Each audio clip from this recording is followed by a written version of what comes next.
I am Rohit Verma, इस school का x student. I am sorry, शायद ये कहना बेहतर होगा कि इस गुरुकुल का, इस परिवार का ऐसा सदस्य जो 10 साल बाद घर लौटा है। 10 साल पहले जब हम यहाँ से गए थे तो स्कूल ने पार्टिंग गिफ्ट के तौर पर हमारी आंखों में कुछ सपने रख दिए थे। कुछ सपने तो सच हुए, लेकिन कुछ सपनों ने अपनी शक्ल ही बदल दी।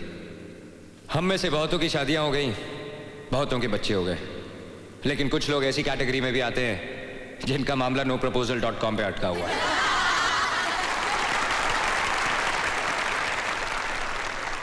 आप पूछेंगे कि मैं 10 साल तक यहां क्यों नहीं आया। उसकी वजह दरअसल एक लड़की है।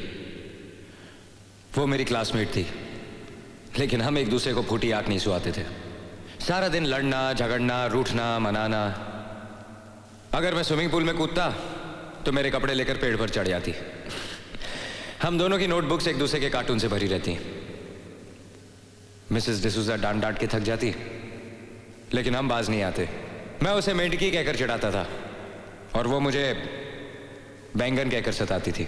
उसके एक बर्थडे पर मैंने एक प्रेजेंट गिफ्ट रैप करके दिया। उसने थैंक यू कहते ही जैसे ही डब्बा खोला, उसमें से एक मेंढक निकलकर उसके मुंह पे जा टकराया।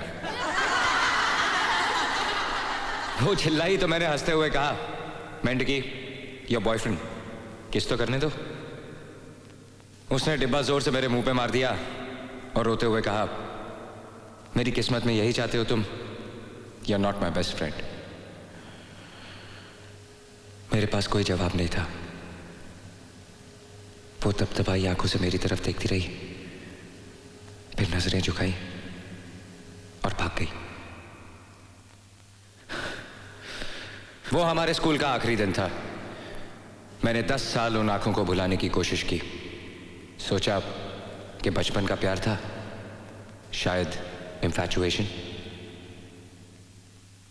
वो आंखें आज भी मेरा पीछा करती हैं। And if I am lucky, वो आंखें आज भी इस ऑडिटोरियम में कहीं ना कहीं से मुझे उसी तरह देख रही होंगी। सॉरी, मैंने आप लोगों को उसका नाम तो बताया ही नहीं।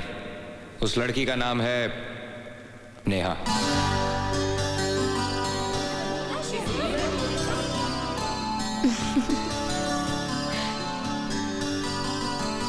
नेहा,